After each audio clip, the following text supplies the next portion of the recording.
Hello and welcome back to Team Fortress 2 with Bobson, playing a bit of Moonshine today. One of the new maps that was released in the Halloween update last week. Last week I took a look at Millstone or Hellstone. I'm not really sure what the name of it is. In the server list it's called Millstone, but in the Marasmus mission it's called Hellstone. I'm guessing the Halloween version of it's called Hellstone or something, but yeah, that's typical for the way the naming things are for for the Halloween stuff. Like Hell Tower is not actually called Hell Tower in the server list. It's called what's it called? What is it called? Payload Tower. I don't even remember what the actual name of it is. But yeah, this is one of the new maps. It is a King of the Hill map. It is fairly well designed. I like it. It's a lot of fun. I don't know. Was this an actual map that was just redesigned? I don't know. That's the thing. This is a new map that I've never played on before. And unlike the Gorge map, which I instantly recognized as soon as I ran around inside of it, this one I'd never played on it or anyone that looks like it, so I don't know. Is this an original map? Because I said that in my last video, that they were all original maps, and then I saw a Gorge event, and yeah, it was a redone Gorge, so are any of these maps actually reskinned versions of older maps that were out there in the community, or are they all the other ones all original? I don't know. So yeah, but overall I like this map. It's a lot of fun, and just like with the other ones, there's nothing really all that new with this map. It's all the same old kind of Halloween update previous stuff, like the spells and the stuff like that. There is an alternate dimension type thing that takes you to Skull Island, or a version of Skull Island. But yeah, overall, I like this map. Let me go ahead and turn in that mission I have. Now, I wanted to get a mission for one of these new maps I haven't played yet on video. Unfortunately, as you can see, I got a mission to kill Oculus. Well, now I got a crate out of it, though, and a random Halloween item. And my other mission was for Hellstone, which is the map I played last week. So, unfortunately, there's no getting my missions done during this video, which is unfortunate, but what are you gonna do? But yeah, those missions are fairly nice. You can get any of the old Halloween items you could get from any of the previous years, going all the way back to the first ones you could get. And it looks like there's a gargoyle spawn somewhere. I think it's down there in the middle of the island or somewhere. Huh? I think somebody just picked it up. Maybe not. But yeah, you can get any of the old Halloween items. And unlike previous years where you would get only the newest Halloween haunted items, you can get all the haunted items from the previous years. Any of the haunted items that were previously released, you can get from these Marasmus missions. And this is the Skull Island thing you get teleported to, and it looks like I'm about to die. No, didn't even get a good look at it. But yeah, this is the new Skull Island for this map. So let me look at something else while we're doing this, while I'm waiting for a respawn. Now, something I didn't realize in the last episode is this, that you can actually use this gargoyle thing to do transmutes. Now, you can transmute any of the Halloween items, as well as, strangely enough, hats and stranges and vintages and genuines, and funnily enough, tool items like name tags and like that. But you can take 3 of them, craft them, and it will give you a random Halloween item. Now, as you saw on my gargoyle thing, I've already done this 18 times already. And every 10 times you do this, you have a chance of getting something special out of it. Most likely it's going to be a haunted item, but you get 2 items out of it, which is very nice. Not only do you get the standard item you get, like this, I just did a transmute, turned 3 of my crappy ones in, and I got a page as well. I got a page and a Halloween mask. Fairly nice. I mean, I've had all these Halloween items from previous years, and I've never actually done anything with them. Like I've said before, I don't really like the Halloween items since they are yearly restricted and restricted to full moons and like that. So they basically take up space in my inventory, and this is a nice way to get rid of them. I like that. It's a nice way to get rid of them, and maybe get some haunted stuff because I've already got some haunted stuff from my previous stuff, as well as some drops from doing the Marasmus missions over this past week, which I probably should have saved some of them to do for my video, but yeah, hindsight is 2020. So yeah. But what else? Let's see. What do I want to talk about while I am doing this? Because yeah, that's basically it. It's just this, and this is the map. That's basically all there is. There's that alternate world. There's the spells. Here it is. Let's see if we can actually get to the Skull Island and take a look at it. Now the only real problem with this is it doesn't pause anything while you're in this world.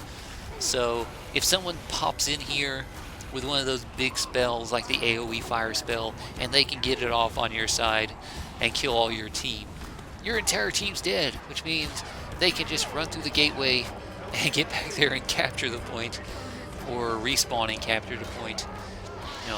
But yeah, this is the area. There is a big spell right there that spawns, and there's the big skull, as per usual. But yeah. Well, while we're waiting, let me do my 20th, yes, 20th transmutation with this little gargoyle thing. See if I get anything good out of it. Maybe I'll get something good. Quick cut right there, I think. So, 3 things, and sign my name in big squiggles. See what we get. A crate. Too bad I didn't get all these last week, and I wouldn't have had to buy them all. Ooh, Haunted Templar's Spirit. That's for the medic, I think. And a helm for the demo man. Again, they're just Halloween restricted items and untradeable, but still nice. I like it. It's still nice. Plus, I've gotten a few things, like all these haunted items that are bound. A couple strange haunteds, which is nice. Very nice indeed. So I've gotten some good stuff out of this, some okay stuff out of this, and a lot of extra Halloween restricted items that I didn't really want, but it's nice to have them. And I used them all to transmute. Now I think I did the math right, and you need around 23 to get the 10 transmutes, depending on how many actual stuff you get that you don't want. Because every time you do a transmute, you get one Halloween item. So you can use that Halloween item to do another transmute. And it takes 3 items, so it takes 30. Plus the ones you get means you need around 23, I think. So minimum of 23. Unless you actually want to keep something you get. And in that case, you'll probably need more. But yeah, that's something else entirely. My math is horrible, so don't listen to anything I say. Oh. So let's see, what else do I want to talk about while I'm playing around in this map and having some fun on my heavy? I don't know. Let's see. Earlier this week, there was an announcement on one of the websites, and actually in Star Trek Online, which is an MMO that I play. I actually do still play Star Trek Online. I come back for the events and stuff like that sometimes, whenever there's something happening on there. And I noticed on their Twitter that they were running this special event about something, so I looked into it, and apparently there's going to be a new Star Trek series. A brand new Star Trek series. Very nice. Would you believe it? There's actually going to be a new Star Trek series. Now, it's going to be apparently run and developed by the same people who did the movies, this past few movies. The whole reboot. Well, I don't know if it's really called a reboot, or what would it be considered? Would it be considered a reboot? I think a reboot.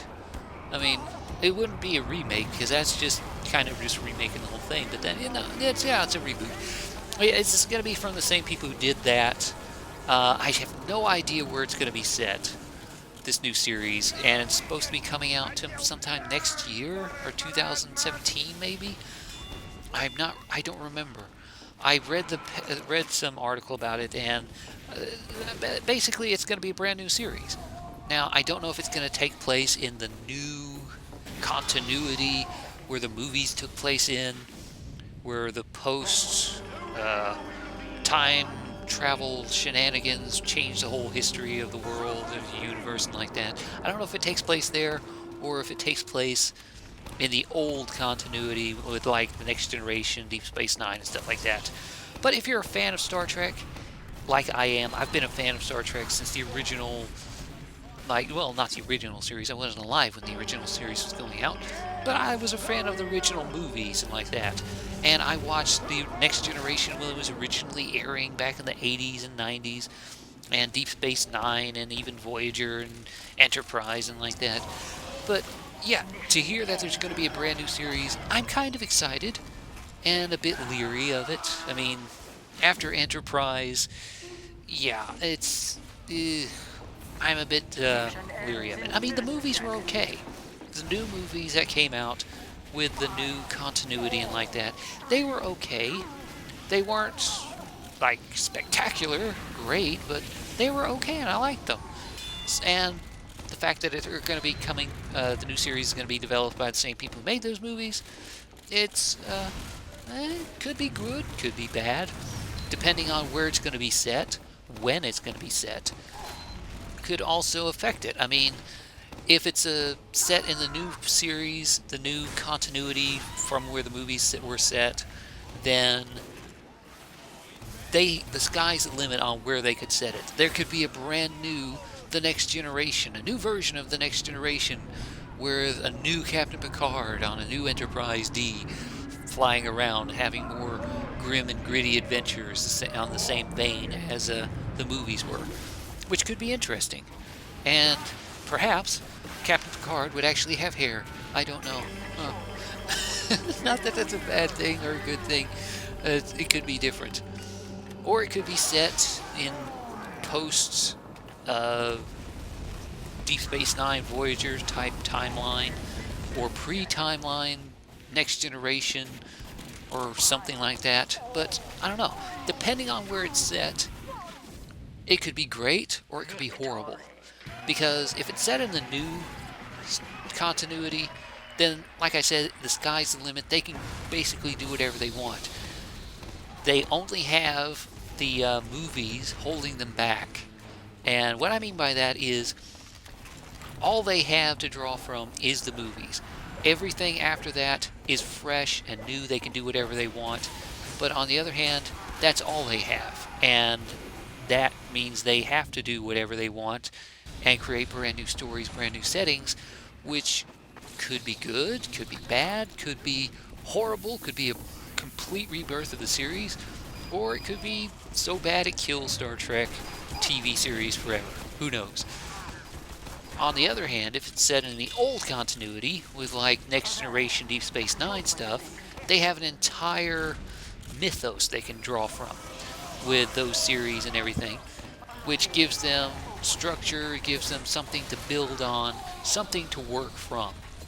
But on the other hand, it also constrains them to the storyline, to the pre-existing stuff that already existed from those previous series, such as Deep Space Nine and Next Generation like that, which could be too restrictive and limit what they could actually do. So it's 6 of one, half dozen of the other. What could be good, what could be bad, I don't know. And quite frankly, I am looking forward to it, whatever it is, because, yeah, anything is going to be better than what Enterprise was.